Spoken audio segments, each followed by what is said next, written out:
Warren Buffett ने 130 billion dollars के stocks को तो सबके लेवल एक एक करके निकलेंगे। वो रिस्क क्या है? वो रिस्क ये है जो लोगों ने ये स्मॉल कैप फंड्स में पैसे लगाए, ऐसा क्या ट्रिगर है जिसकी वजह से हमें शॉर्ट टर्म में, लेकिन जो सबसे बड़ा खतरा है वो क्या है? और कई लोग ये कह रहे हैं कि 2000 का रेपुटेशन हो रहा है, कहते हैं ना हिस्ट्री ऑलवेज रिपीट्स इटसेल्फ, इसलिए एफआईआई डेस्परेटली चाहते हैं।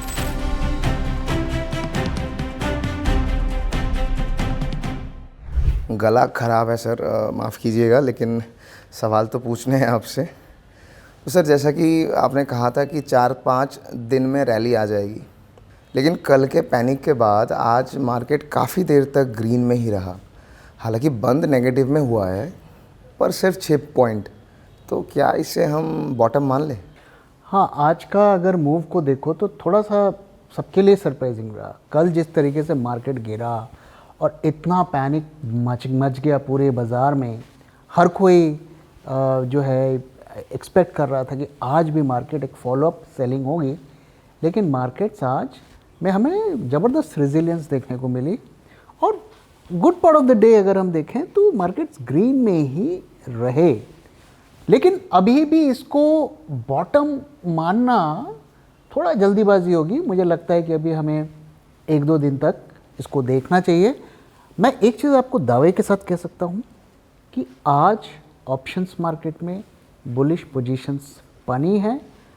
अगर ये कंटिन्यू होती हैं, ये पोजीशंस इसी तरीके से बनती हैं, तो अगले 3-4 दिनों में हमें इसकी रैली देखने को मिल सकती है, ऐसा मेरा मानना है। तो सर, ये जो रैली की बात हो रही है, तो क्या ये सिर्फ टेक्निकल बेसिस पे है या फिर इसमें कुछ फंडामेंटल भी है?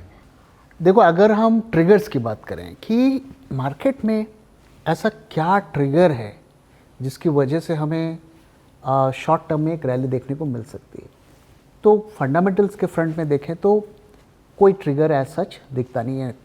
नेगेटिव ट्रिगर्स ज़्यादा हैं, पॉजिटिव ट्रिगर्स कम हैं।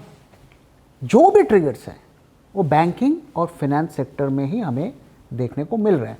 तो एक तो ट्रिगर की मैंने आपके साथ बात की, रेट कट। अब रेट कट लोग उम्मीद तो लगा रहे हैं कि मार्च में होगा, और आरबीआई भी इस तरफ इशारा कर रहा है कि ग्रोथ को बढ़ाने के लिए रेट कट्स की ज़रूरत है। लेकिन अगर सारे फैक्टर्स को देखें और एक अगर हम सही डिसीजन लें कि रेट कट होना चाहिए कि नहीं होना चाहिए, तो उसमें डाउट है। लेकिन मुझे लगता है कि रेट कट्स किए जाएंगे। तो एक तो ये पॉजिटिव है। दूसरा पॉजिटिव ट्रिगर क्या हो सकता है कि अब मैंने पहले भी आप लोगों के साथ शेयर किया था कि बैंकिंग इंडस्ट्री में पीएसयू बैंक्स में एक कंसोलिडेशन होने के चांसेस हैं, मर्जर वगैरह होने के चांसेस हैं, लेकिन वो उसके बारे में अभी कोई खबर नहीं है कि वो कब तक होगा। लेकिन एक जो पॉजिटिव संभावना दिख रही है वो ये दिख रही है कि जो कुछ पीएसयू बैंक्स के स्टेक को सरकार बेचने जा रही है। क्योंकि अगर आप देखें तो कुछ बैंक्स ऐसे हैं जिनमें पब्लिक की जो शेयर होल्डिंग है वो 25% से कम है। इनमें अगर आप देखो तो bank of Maharashtra, UCO bank, central bank of India, Indian overseas bank, Punjab and Sindh bank, तो ये 6-7 बैंक्स हैं जिनके स्टेक सेल हो सकता है। और हम जानते हैं दोस्तों, जब भी कोई स्टेक सेल होता है, आईपीओ होता है, उसे मर्चेंट बैंकर्स, इन्वेस्टमेंट बैंकर्स उसे करते हैं, और उनका सेलर को जो स्टेक सेल करता है उसको कमिटमेंट होता है कि हम आपको इतनी वैल्यू देंगे। और वो वैल्यू कैसे आएगी? वो वैल्यू तभी आएगी जब मार्केट्स ऊपर जाएंगे, उन स्टॉक्स में रैली होगी और मार्केट में रैली होगी। अगर मार्केट में रैली नहीं होगी तो कौन इश्यूज़ को सब्सक्राइब करेगा? तो ये एक फैक्टर है जो हमें ये बताता है कि एक हमें पॉसिबिलिटी है कि नियर टर्म में बाउंस आ सकता है। हालांकि ये जो मैं आपसे कह रहा हूँ स्टेक सेल की बात, ये कोई 1-2 हफ्ते 3 हफ्ते की बात नहीं है, ये थोड़ा लॉन्गर पीरियड में हो सकता है। एक एक करके बैंक्स को स्टेक सेल किया जाए, लेकिन ये थोड़ा बैंकिंग सेक्टर में मुझे लगता है कि एक मोमेंटम को बनाए रखेगा।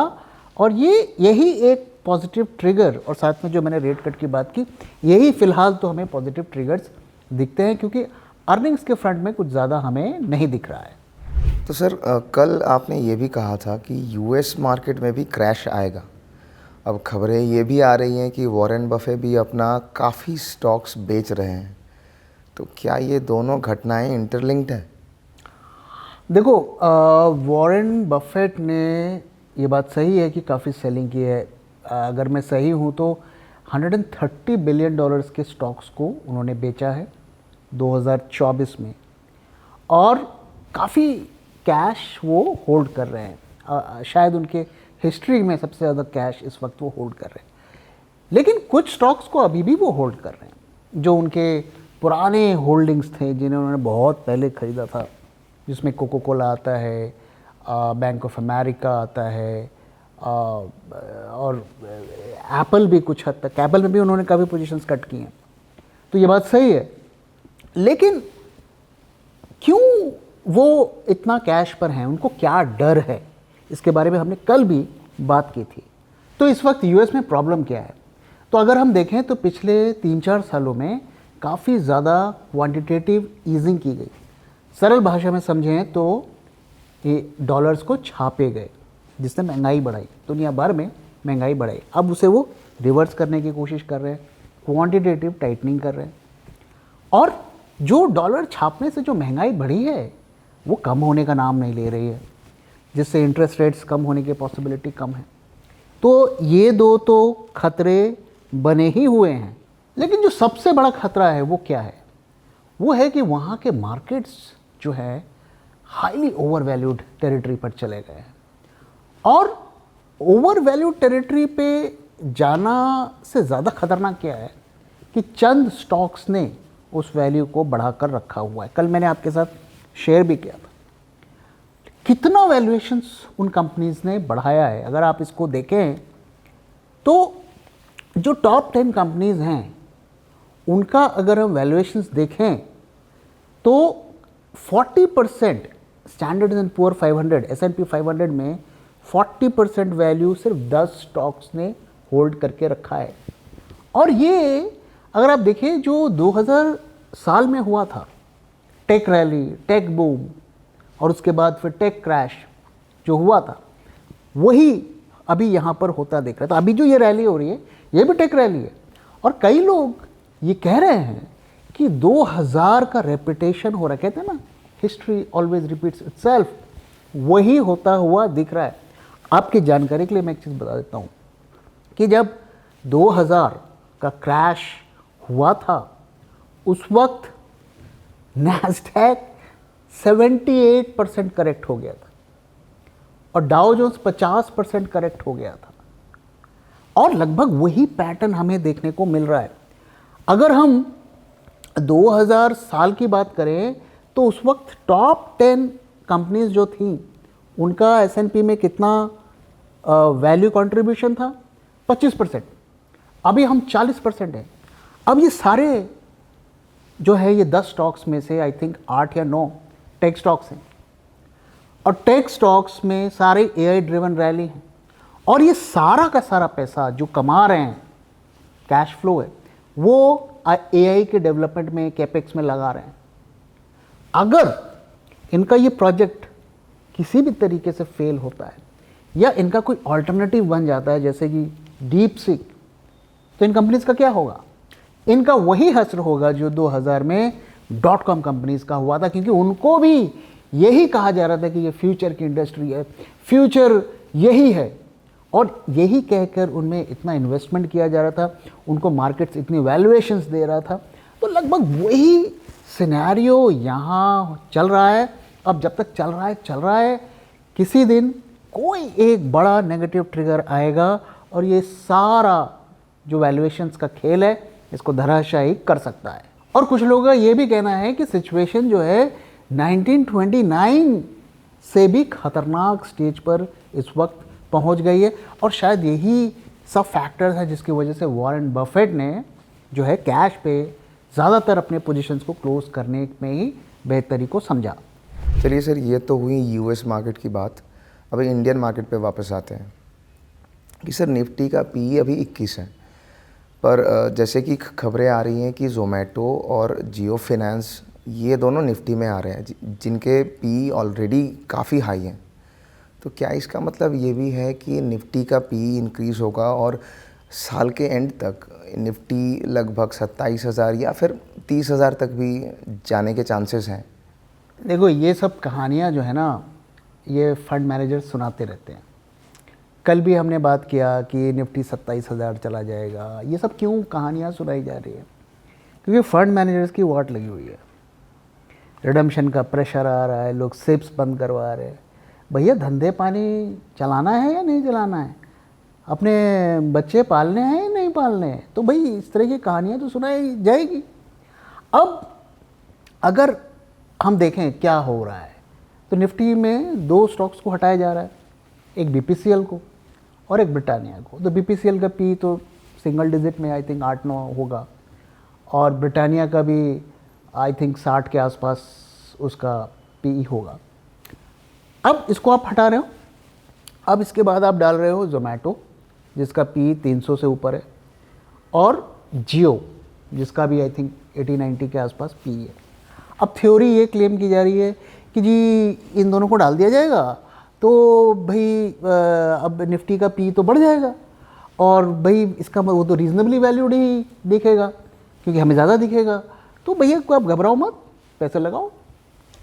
मेरा ये मानना है कि अगर सिचुएशन ऐसी रही तो मार्केट्स जो है ना, इन स्टॉक्स की, ये जो दोनों स्टॉक की जो 300 और 90 पी की बात हो रही है ना, इनके पी को भी लेवल पे ला देगा।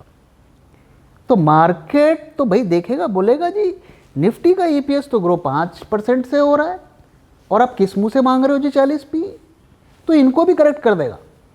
तो मार्केट का ही नेचर होता है कि वो सबकी औकात, सबको औकात पे ला देते हैं। तो सबकी औकात बता देता है वो, इन्वेस्टर की भी औकात बता देगा, फंड मैनेजर की भी बता देगा, फिनफ्लुएंसर को भी औकात दिखा देगा, ठीक है ना, जो भी है हमें भी बता देगा, सबकी औकात बता देता है।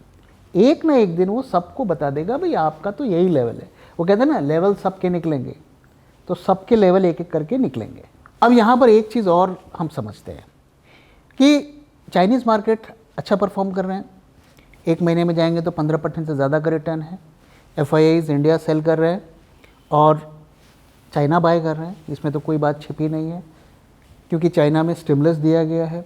वहाँ के मार्केट्स रीजनेबली वैल्यूड है। अब देखो, उनकी वैल्यूएशंस को भी करेक्ट किया मार्केट ने। इस वक्त चाइना के मार्केट्स की क्या वैल्यूएशन है आपको पता है? 16, और हमारी निफ्टी की वैल्यूएशन 21+ है। तो भाई जहाँ वैल्यू दिखेगा मार्केट, लोग जाएंगे, जनता जाएंगी, और यहाँ से इसी तरीके से सेलिंग होगी तो ये हमारी पी भी कम होगी। सर एक और सवाल है मार्केट से रिलेटेड ही, कि ये जो टर्नओवर इतना कम हुआ है, इसका क्या रीज़न हो सकता है? इसके बारे में हमने पहले भी बात की थी कि देखो, रिटेल का जोश तो अब ठंडा पड़ गया है। रिटेल अब बाय के मूड में नहीं है, और जो नए नए आ रहे हैं वो ख़रीद रहे हैं थोड़ा बहुत, तो वहाँ जो बाइंग थी वो तो अब हो गई है कम। अब भाई जो बाइंग सेलिंग हो रही है मेजरली, अगर आप देखें तो FII DII में हो रही है। DII को पता है कि FII बेचेगा, हम ही खरीदेंगे, तो वो बोल रहा है भाई इस लेवल पर हम खरीदेंगे। वो ऑब्वियसली कि जब खरीदना है तो नीचे ही खरीदेगा। तो वो जिसे कहते हैं ना कि ये हमारा मार्केट है, इस पर आओ और इस पर बेचो। FII इसीलिए हड़बड़ी में नहीं बेच रहा है क्योंकि उसको लिक्विडिटी नहीं मिल रही है। इसलिए FII डेस्परेटली चाहते हैं कि मार्केट में एक रैली आए, एक तेज़ी आए, ताकि वो ज़्यादा वैल्यूएशन पर माल निकालें और ज़्यादा माल निकाल सकें। तो एक तो इसका देखिए ये इम्पैक्ट है। और अगर आप देखो तो टर्नओवर मुझे लगता है कि हम मल्टी ईयर लो पर पहुंच गए हैं। 70,000 75,000 करोड़ का NSE में टर्नओवर हो रहा है डेली का, बहुत कम है। कम से कम 1 लाख होना चाहिए। वी आर डाउन 25-30%, जबकि हम तो इससे ज़्यादा भी देखते थे, 1,20,000 1.5 लाख तक भी चला जाता था। और यहाँ कंसिस्टेंटली हम 70-75,000, on a good day may be 80,000 85,000 crore. तो ये चल रहा है। अब इसमें इसकी वजह से क्या है कि मार्केट में थोड़ा मोमेंटम भी कम हो गया है। और इसका जो दूसरा इम्पैक्ट ये हो रहा है कि जो डेरिवेटिव्स मार्केट है उसमें उतार चढ़ाव बहुत होने लगा है, क्योंकि भाई ऑपरेटर का खेल तो होना ही है, भाई उसको तो पैसे कमाने ही है, तो वो अपना कर रहा है जो उसे करना है। तो इस वजह से इन सब का इम्पैक्ट हुआ है। लेकिन ये तो ठीक है, चलो ये तो हो सकता है टेम्पररी एक है, कुछ टाइम के बाद शायद ठीक भी हो जाए। बट जो बड़ा रिस्क है ना, वो वॉल्यूम से रिलेटेड दूसरा रिस्क है। वो रिस्क क्या है? वो रिस्क ये है कि जो लोगों ने ये स्मॉल कैप फंड्स में पैसे लगाए हैं या स्मॉल कैप में बड़ी पोजीशंस मतलब 1 लाख 2 लाख की मैं बात नहीं कर रहा, जैसे फंड हाउसेस होते हैं वो तो फिर करोड़ों में उनकी 100 करोड़ 150 करोड़ 200 करोड़ की पोजीशंस होती है। अब इसका रिस्क क्या है? देखिए, आप एक स्मॉल कैप में पोजीशन बनाते हैं, उसका डेली का वॉल्यूम मान लीजिए 5,000 है, 7,000 है, 10,000 है, एंड सडनली कोई फंड मैनेजर को बेचना है माल बिकेगा ही नहीं। अब यहाँ उसको मान लीजिए रिडेम्पशन का प्रेशर आ गया, अब उसको माल बेचना है, क्या वो बेच पाएगा? और क्या हालत होंगी? वो हर दिन सेल का ऑर्डर लगाएगा, उसे लिक्विडिटी नहीं मिलेगी, और अक्सर ऐसे सिचुएशन में ही आपने देखा होगा कई स्टॉक्स सर्किट दर नीचे मारते रहते हैं, वो यही वो स्टॉक होते हैं। तो ये सबसे बड़ा खतरा है। तो जो लोग स्मॉल कैप फंड्स में पैसा उन्होंने लगाया है, कोशिश करें ऐसे फंड में लगाएं जो मिक्सचर फंड हो। सोनली स्मॉल कैप फंड में अगर आप लगाए हैं तो एक बार नज़र लगा लें किस तरीके के स्टॉक्स हैं और उनमें किस तरीके का वॉल्यूम है। और अभी रिसेंटली ही एक स्ट्रेस टेस्ट रिपोर्ट भी आई थी जिसमें भी इस रिस्क को उजागर किया गया था कि अगर एक फंड मैनेजर को अपनी पोजीशंस को एग्जिट करना है तो कितने दिन लगेंगे और कितना उस पर प्राइस का इम्पैक्ट हो सकता है।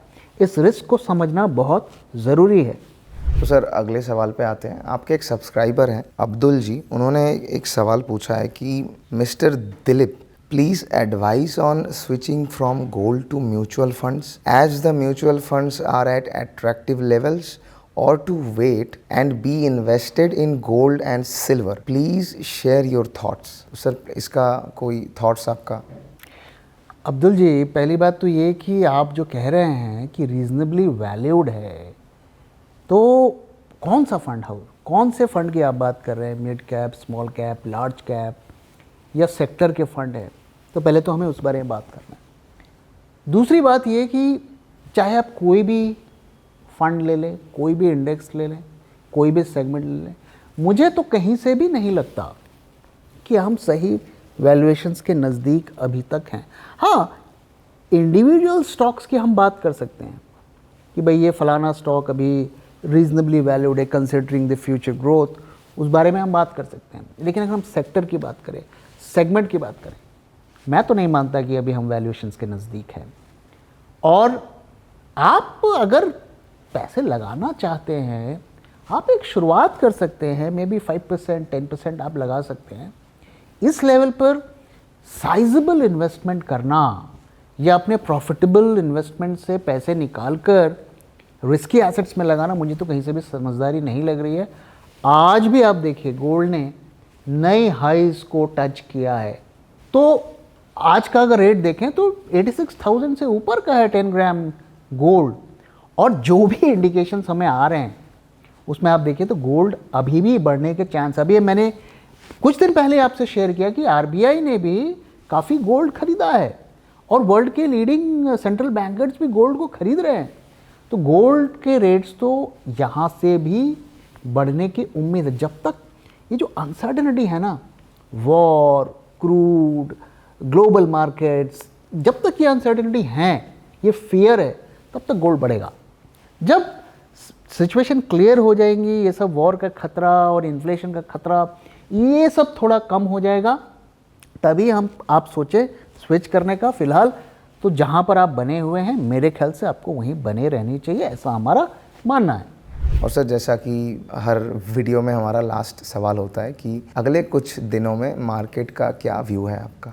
देखो, आज का अगर मार्केट देखें हम, तो मार्केट में हमें थोड़ी ग्रीनरी देखने को मिली, वो उसने काफ़ी हमें होप भी दिया, काफ़ी पोजीशंस जो है बुलिश पोजीशंस ऐड भी हुई, तो इस सिचुएशन जो है सही ट्रैक पे जा रही है। जो बाउंस की हम बात कर रहे थे उसका सीन बन रहा है। लेकिन हो क्या रहा है ना, पिछले कई दिनों से हम देख रहे हैं, कई बार मार्केट ने ऐसी कोशिश की बट वो फिजल आउट हो जाता है। तो शायद हमें अभी देखना है, ये कंटिन्यूएशन इसका होना चाहिए। आज बुलिश पोजीशंस बनी, कल भी बननी चाहिए, और मैं एक दिन, कम से कम एक दिन देखना चाहूँगा कि फ्यूचर्स मार्केट में भी पोजीशंस कट हो रही हैं। आज भी अगर हम देखें तो फ्यूचर्स मार्केट में हमें अच्छी खासी ओआई एडिशंस हुई हैं। अब ये बुलिश हैं कि बेरिश हैं मैं ये नहीं कह सकता, क्योंकि आज मार्केट दोनों टेरिटरी में भी रहा, बुलिश भी रहा, बेरिश में रहा। Huge number of contracts were added. जो मार्च की एक्सपायरी में अगर देखें तो काफ़ी हमें कॉन्ट्रैक्ट्स वहाँ पर ऐड होते हुए दिखे हैं। तो अगर एक फॉलोअप बाइंग आती है और बड़ी बाइंग आती है तो ये शॉर्ट्स को जो है ना पूरी तरीके से अनवाइंड कर देगी और फिर हमें एक शार्प रैली देखने को मिल सकती है। तो ओवरऑल अगर मैं समराइज़ करूं तो जो हमारा लेवल था 22,950, उससे नीचे हमें बेरिश ही रहना है। कोई भी बड़ी रैली आती है शॉर्ट्स को क्लोज करना है, और बुलिश हमें 22,950 से ऊपर ही फिलहाल तो रहना है। अभी कोई नया लेवल आएगा तो मैं आपके साथ ज़रूर शेयर करूँगा।